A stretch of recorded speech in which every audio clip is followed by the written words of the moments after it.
Hi friends, இன்றைக்கி நம்ம வீடியோவில் என்ன பார்க்க போகிறோன்னா கீரை பருப்பு குழம்பு பார்க்க போகிறோம்.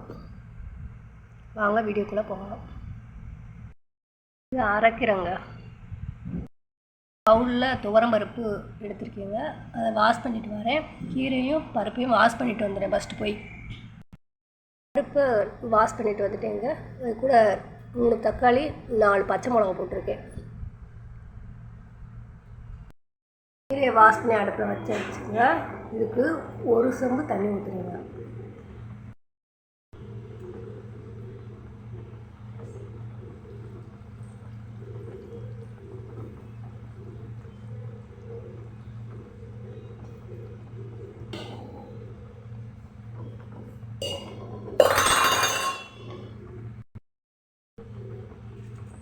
தேவையான அளவு வெங்காயம்,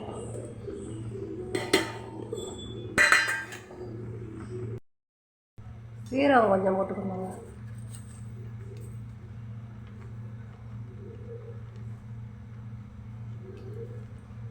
பச்சை மிளகா ஒரு 2 போட்டுங்க. தக்காளி ஒரு 2 தக்காளி இருக்கட்டுங்க. ஒரு 5 to 8 நிமிஷத்தில் வெந்துடும். அதுக்குள்ளே நம்ம பருப்பை குக்கரில் வேக வச்சுக்கணும்.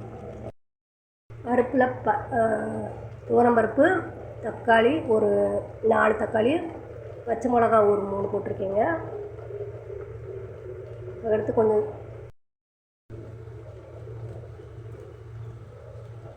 கொஞ்சமாக சீரகம் போட்டுட்டு இப்போ தண்ணி ஊற்றிக்கணும் தேவையான.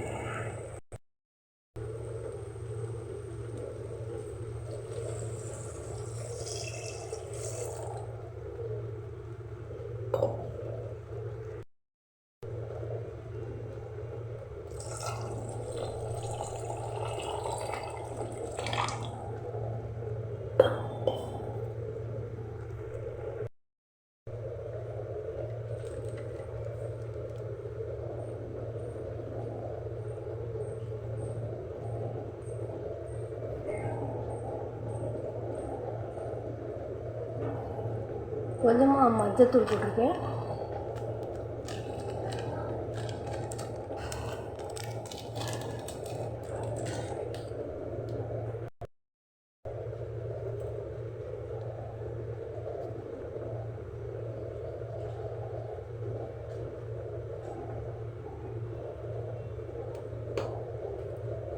பெருங்காயத்தூள் லேசாக லைட்டாக.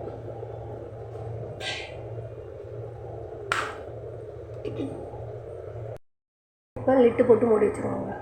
பருப்பு வேகட்டும். ஒரு 4 விசில் வந்துக்கணும். பாருங்கள், 1 செம்பு தான் தண்ணி ஊற்றிருக்கேன். நல்லா வெந்து கொடுத்துருக்கு. நிறையா தான் ஊற்றலாம்.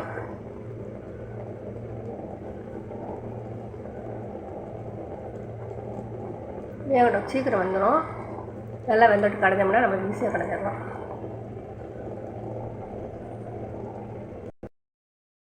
கீரை நல்லா வெந்துருச்சுங்க.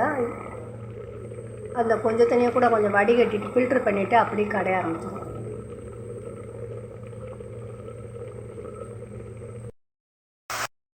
கடைய போகிறேன், கடைஞ்சிட்டு வரேன். கீரையை கடைஞ்சி வச்சுங்க. அதுக்குரிய தேவையான தண்ணி, அந்த ஃபில்ட்ரு பண்ணோம்ல இதில் உள்ள தண்ணியை, அதை வேஸ்ட் பண்ணாமல் இதிலே ஊற்றிங்க.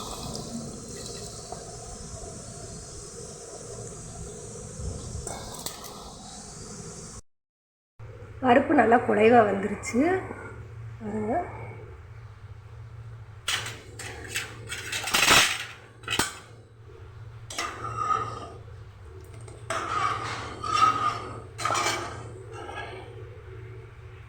தேவையான அளவு உப்பு போட்டுக்கணும்.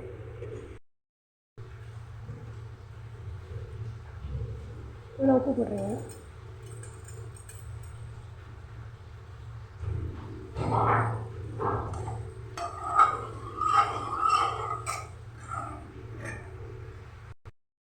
கலந்துருவாங்க. இப்போ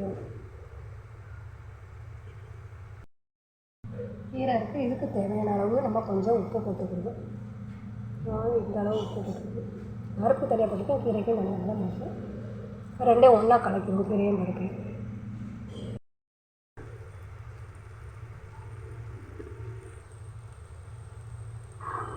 கீரையும் பருப்பையும் ஒன்றா கலந்துருக்கு. இப்போ தாளித்து போட்டுடலாம்.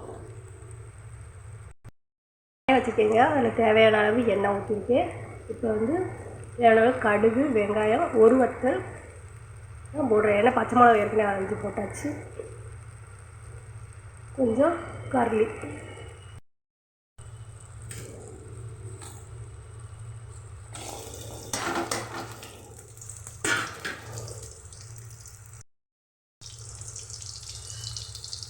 கருவேப்பிலை நல்லா வாசனை போடணும்.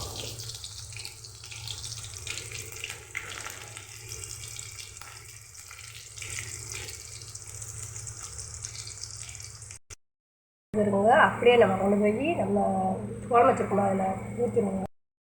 தாளித்து போட்டாச்சுங்க. இப்போ வந்து நம்மளுக்கு கீரை பருப்பு ரெடி ஆகிடுச்சு. தேவையான அளவு கொத்தமல்லி தூவிக்கலாம். அவ்வளோதாங்க. இதுதான் கீரை பருப்பு குழம்பு. Thank you friends. நெக்ஸ்ட் வீடியோவில் சந்திப்போம். பாய்.